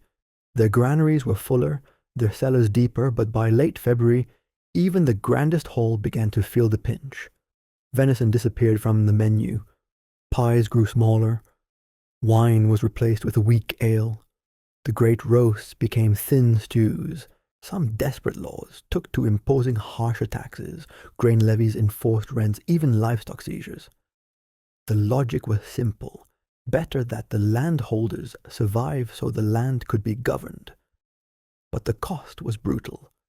Tenants were stripped bare. Villages were emptied. And when there was nothing left to take, the nobles retreated behind their walls, and the poor, left outside, began to disappear. The winter of 1439 didn't just bring hunger, it brought death in quiet, stubborn waves. Children went first. Small with fewer reserves, they faded quickly. Bone sharp against skin eyes sunken, their laughter turned to whimpers. Next came the sick, the old, the already fragile. Entire households vanished within weeks. In one glen near Inverness, the parish record notes a single horrifying entry: no burials this month, the ground too hard, and no strength left to dig. When the thaw came, they found bodies curled beneath trees, others in barns, wrapped in cloaks, arms around their children. Some died alone, some clutched family, some with food beside them too weak to chew. And yet not all were buried. You see, when you can't dig, you wait. Bodies were stored in outbuildings under snowbanks, even placed upright in chairs near the fire to keep them from freezing too fast. There are stories, whispers really, of guests arriving to crofts and being offered a place near the hearth, only to realize the old man in the corner wasn't sleeping. Desperation breeds decisions. When the food ran out and the snow kept falling and the days stretched like the last fraying thread on a loom, some families did the unthinkable. Cannibalism. Not everywhere. Not common, but real. In the backmost crofts, in the hardest hit glens, it happened. When all else failed, when prayer and pity gave out, there were cases hushed, buried, never sung about, where survival meant turning on your own. One chronicle from the 15th century makes passing reference to a dark winter, when the flesh of kin was not spared. Another notes that in the high north a man may eat sin if sin be all that feeds him. Not accusations, not prosecutions, just a quiet understanding. Winter tests the soul, and sometimes the soul breaks. Historians still debate the scale of famine cannibalism in medieval Scotland. Was it widespread or isolated, ritualized or frenzied, documented or hidden out of shame? No one truly knows. But the fear of it lingered. Even in better winters, families would lock away their dead until burial, not just for preservation, but for protection. Just in case. And the fear left traces. In lullabies, in stone carvings, in rules about death and food and the sharing of both. But famine wasn't just about what people ate. It was about what people became. The strongest turned fierce. Villages fought over moldy bread. Neighbors stole chickens. Kin betrayed kin. Entire clans broke apart. But others turned the other way. There are stories of monks giving their last loaves to starving families, of crofters digging into their own seed grain to feed neighbors even knowing it meant nothing to plant come spring, of children who gave their portion of soup to their siblings and never woke up. Sacrifice and selfishness side by side, that's the face of famine, not just hollow bellies but sharpened edges in every soul. And yet, somehow, people survived. When the snows began to melt and the ground softened underfoot, and the first green shoots began to push stubbornly through the frost-bitten soil, there was no celebration. Only movement. Quiet. Tired. Slow. The crofts that were still standing opened their doors. The cows, if any were left, were led outside, ribs showing through their hides. The chickens clucked bewildered. The people exhaled. The planting began again. Weeds were cleared. Tools were sharpened. Men too thin to swing a scythe took to the fields with shaking hands. Women scattered seed with reverence. Children plucked rocks from the thawing ground. Because hunger doesn't end when the famine does. It ends when the next harvest succeeds. And in Scotland, there were no guarantees. So they worked. And they remembered. They told stories of the long winter, of the grandmother who gave up her bowl, of the neighbor who never came back from the hills, of the child who refused to cry even at the end. They sang the famine songs, not because they needed to, but because memory matters. And they built. New granaries, new fences, new rules. Some lords promised better grain storage, some didn't. Some villages formed food-sharing packs, others became ghost towns. The famine of 1439 became legend. But it wasn't the first, and it wouldn't be the last. Because in medieval Scotland, winter always returned, and famine always lurked just a storm or a spoiled harvest away. And yet, people endured, bent but not broken, scarred but still sewing. The cold could take almost everything, but not the will to try again, that somehow always survived. The winds in Scotland didn't just carry snow. They carried whispers. And in the long dark nights of winter when the fire crackled low, and the walls of the croft felt too thin to keep anything truly out, those whispers grew teeth. Because medieval Scots didn't just fear famine or frostbite, they feared what moved through the cold. Let's be clear, belief in spirits wasn't a quaint medieval hobby, it was survival psychology. When you've buried 2 children and your feet are numb, it's easier to believe the winter has intentions, that the darkness wants something. Welcome to the realm of winter folklore and Nontwiki. A world where fairies stole your breath, witches cursed your cows, and ancient spirits wandered snowbound forests looking for the unwary. Start with the Cailleach, the winter crone. She wasn't a villain, she was Winter, a towering blue-faced woman who controlled ice frost and the wild biting wind. She washed her great plaid in the Gulf of Corryvreckan. When it dried, it blanketed the land in snow. She was neither good nor evil, just cold and constant. In some tales, she carried a hammer that could freeze the ground solid with one blow. In others, she shaped mountains by dropping stones from her apron. People left offerings to her at Samhain and hoped she'd be gentle in the months to come. A sliver of bread, a few drops of milk, the warmth of belief offered freely. Then there were the Sith, the fair folk. Not the tiny winged sprites of modern cartoons, but older, wilder things. Beautiful and terrifying, living beneath hills or hidden in misty glens. Winter was their season. They moved more freely in the dark. They were drawn to music to light to children left alone. Parents told stories to keep their little ones from wandering out into the snow. Don't follow the lights, bairn, the will-o'-the-wisp will take you. Sometimes it was a ghost, sometimes a creature, sometimes just cold air moving strangely, but always, always something to fear. Doors were chalked with symbols. Charms of rowan wood were hung above beds.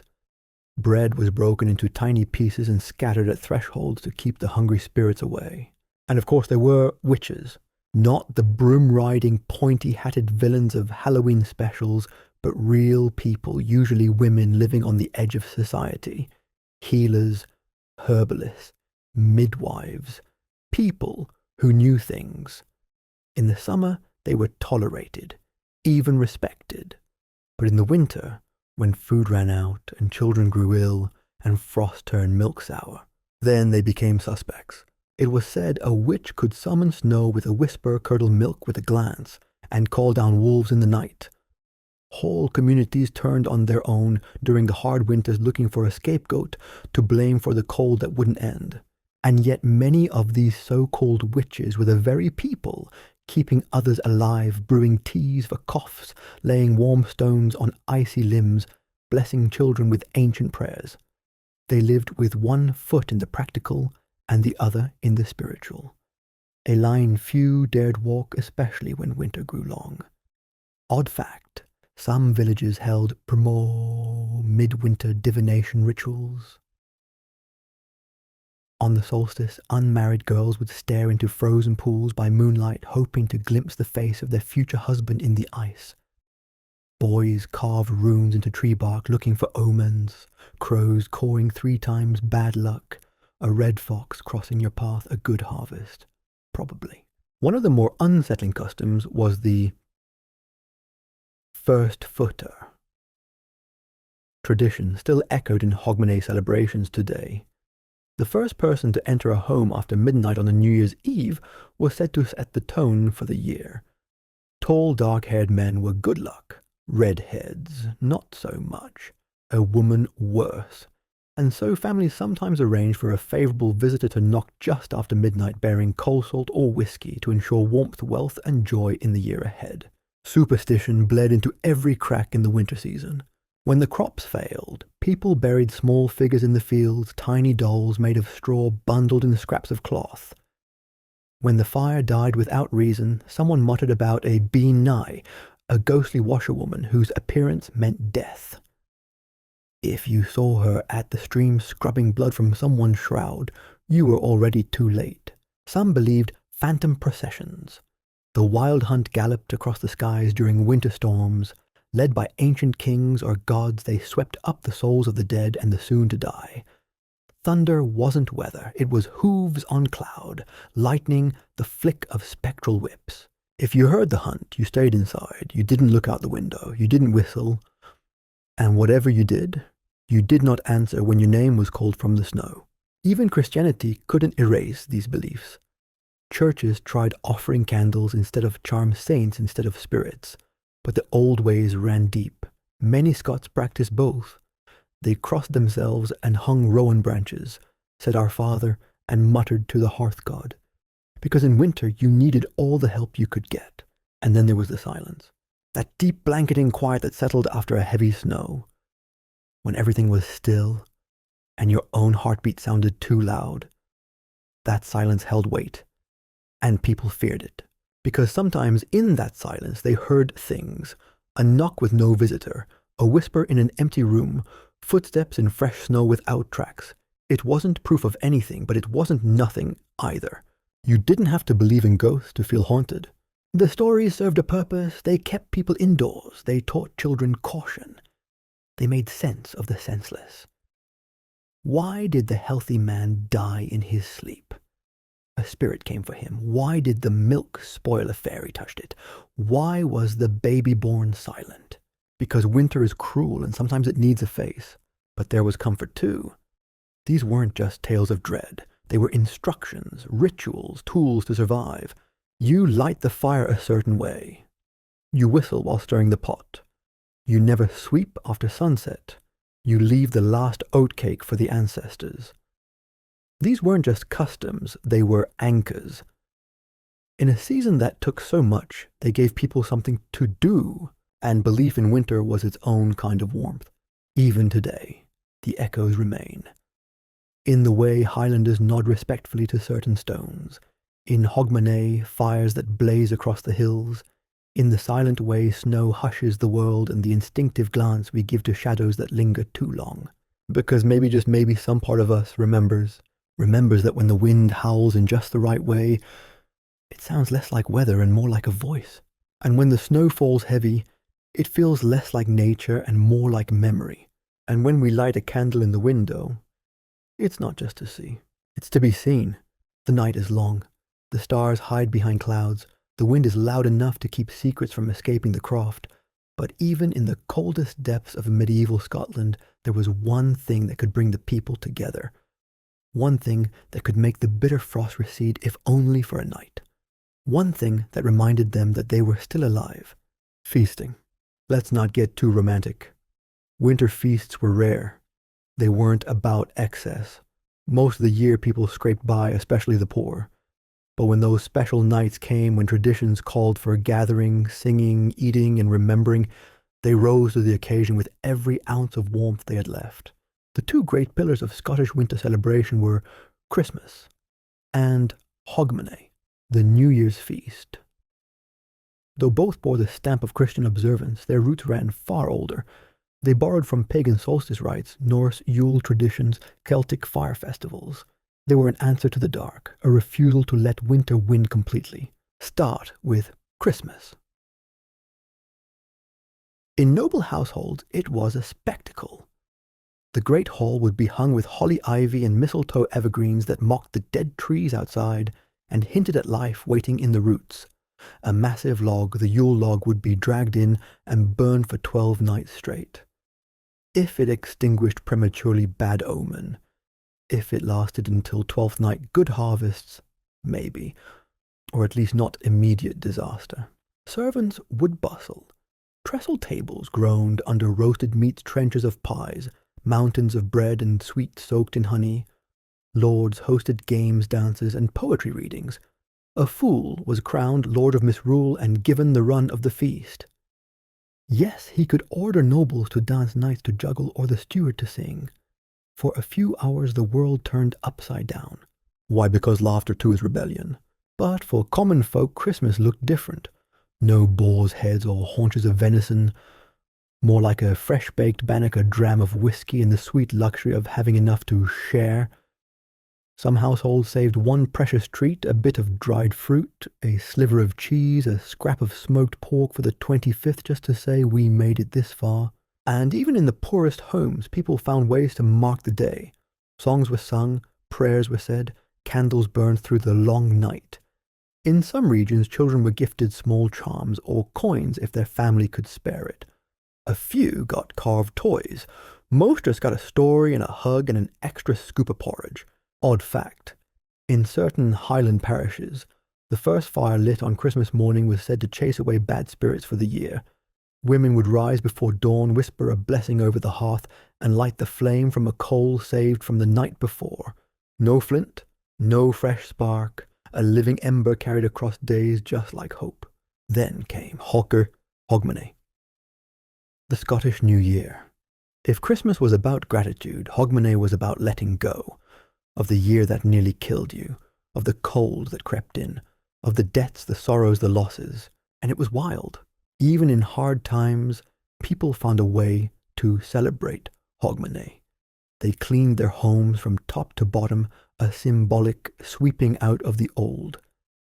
They burned juniper branches to cleanse the air. They brewed ale if they could, whiskey if they dared. The poorest families still lit candles and shared whatever they had, even if it was only a piece of bread and a spoon of broth. At midnight, people opened their doors to let out the old year and then crucially waited for the first footer. The first footer was the first person to cross your threshold after midnight. His identity mattered. A tall, dark-haired man bearing coal salt or whiskey, good fortune. A redhead or a woman, folklore said that meant mischief or sorrow. Harsh, perhaps, but people took it seriously. Families would arrange for a safe first footer in advance, ensuring the year began with good omens. Then came the fire festivals. In some towns, torches were lit and carried through the streets in great circles. People sang, shouted, tossed sparks into the sky. In the Highlands, entire wheels of fire were rolled down hillsides, mimicking the sun's return.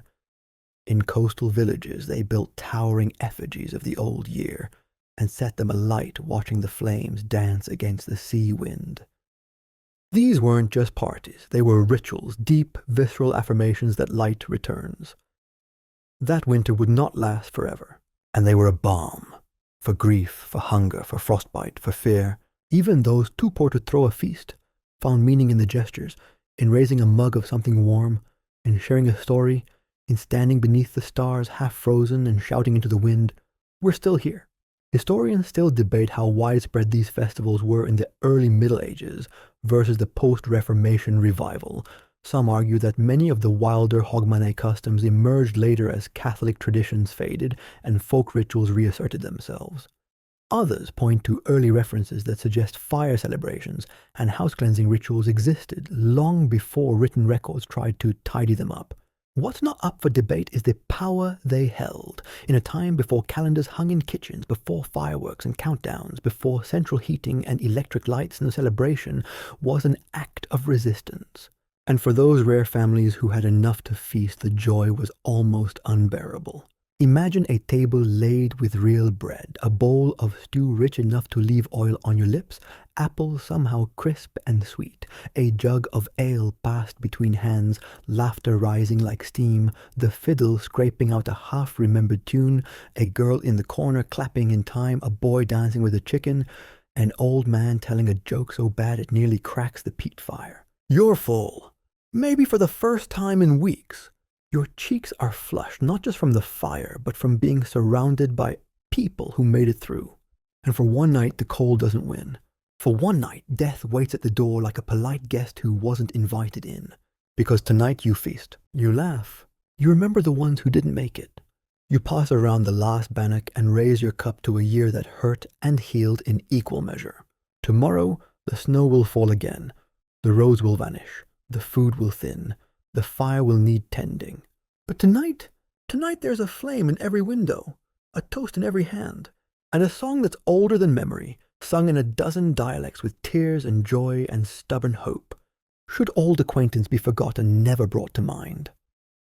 They weren't forgotten, not ever. So after all that, the famine, the frostbite, the fire festivals, the feasts, you might be wondering, why did anyone stay in medieval Scotland through the winter? Why didn't they flee south to warmer lands with kinder skies and soils that didn't freeze solid by mid-November? The answer is heartbreakingly simple, because it was home. And even in the darkest months, home had its beauty. Let's return now just for a moment to that croft on the edge of a windblown moor. The roof is low, the hearth still smoking from the morning's peat, and snow curls along the windowsill like white lace. Inside it's quiet, not peaceful, just still. A woman stirs a pot with practiced rhythm. Her back is bent. Her hair is tied with twine. There's a baby wrapped in her plaid, sleeping against her chest, warm from her body. She hums, not a song you'd know, but one her mother sang before her and her mother before that. A song that means nothing to the wider world and everything to this one small room. In the corner, her eldest son mends a boot, threading sinew through hardened leather, biting it tight with cracked teeth. His fingers are red from the cold, his toes wrapped in scraps. But his work is steady like his father taught him. That father is outside gathering firewood. The axe is dull. His breath clouds the air in puffs. The trees are bare, but he knows which stumps hide dry branches under their snowcaps, knows the rhythm of chopping, the sound of a good split, the weight of a bundle slung over one shoulder. They are not well off, they are not safe, but they are surviving. And that in medieval Scotland was everything. Because winter was not just a season, it was a force. It was a trial, a teacher, and a mirror. It showed you what you were made of. And what were the Scots made of? Wool and bone, grit and myth. They were stone and songfrost and fire. They were people who laughed with blue lips, who sang with hollow bellies, who loved even when loss hovered in the rafters like smoke. Their lives were harsh, yes, but also whole. Even amid the suffering there was beauty. Look closer. Snow resting on the heather like sugar. A mother's lullaby echoing against a stone wall. A boy laughing because his sister fell into a drift again. A string of footprints pressed into fresh snow leading from the croft to the byre, so familiar that anyone in the village could tell who made them. Even the stars seemed closer in winter-sharp points of light against the ink-black sky, scattered like prayers flung upward in desperation and wonder. On clear nights, you could see the Milky Way stretching from one end of the moor to the other, a reminder that even in this cold, remote land, you were part of something vast and shared. In those moments, it didn't matter that the stew was thin or the fire was low. What mattered was the togetherness, the stubbornness, the refusal to lie down and let the dark have you. That was Scotland's greatest strength, not the castles, not the kings, not the victories carved into stone, but the people who quietly endured. We often remember the grand figures of history, the Roberts, the Marys, the Wallaces, but they were few. The true story of Scottish winter was written by the hands that chopped the wood, kneaded the dough, pashed the boot, salted the meat, soothed the fevered brow, and wrapped the infant in wool before carrying her through a blizzard to church. Those stories don't get monuments, but they deserve them. And we mustn't forget the humour either. Scots then as now met hardship with a joke, a raised brow, a dry aside. When the snow came down sideways and the chimney collapsed, someone somewhere still said, "At least we won't need to sweep." Laughter didn't stop the cold, but it made it bearable, and that mattered. So what have we learned? That winter in medieval Scotland was brutal beyond measure. That the wind could strip your skin and the frost could steal your sleep. That food ran out, roads vanished, hope thinned. And yet, that people still fell in love under icy skies. That babies were born in the dead of January and grandmothers blessed them with trembling hands. That fires burned, songs were sung, spoons scraped pots, feet stamped floors in rhythm. That life, raw, defiant, magnificent life, refused to stop. Historians still debate just how severe the Little Ice Age really was. Some argue the weather patterns were regional or exaggerated. Others insist the hardship was greater than we'll ever understand. But what isn't debated the resilience of the people who lived it, because they didn't just endure winter, they became winter's match. And today, centuries later, when the snow falls in the Highlands, it falls on the graves of those quiet heroes. It rests on stones carved by frozen hands. It blows past windows lit by fires, just like the ones they once tended. And maybe, just maybe, in that hush, the same hush that once frightened them, you can hear their stories. Whispers in the frost, laughter in the wind, footsteps in the snow, not gone, just sleeping. So now, as we ease into the quiet of night, let's take a breath and look back. We've wandered through snow-choked glens and wind-beaten moors. We've seen the inside of smoky crofts and draughty castles, and we've felt the sting of winter on bare skin. We've eaten pottage by firelight, walked roads that vanished beneath snow, and tried to warm our hands against stories older than memory. We learned of a people who didn't just survive winter, they defined it. Through famine, illness, war, and bitter isolation, the Scots of the Middle Ages wove a life out of hardship. They wore wool soaked in rain and hope. They lit candles in the dark, not to see but to be seen. They told stories of Gaelic in the wild hunt, not because they were scared, but because stories warmed the soul. They sang, they danced, they wept, and they waited. And when spring came, it wasn't with fireworks or fanfare. It came with green shoots and muddy boots, with new lambs and stronger firelight, with hands calloused but hearts still beating. So now, as your own room quiets and the chill outside your window presses gently against the glass, let your breath slow. Let the snow fall. Let the past settle like frost on your skin. The worst of winter is over. You're still here. You made it through.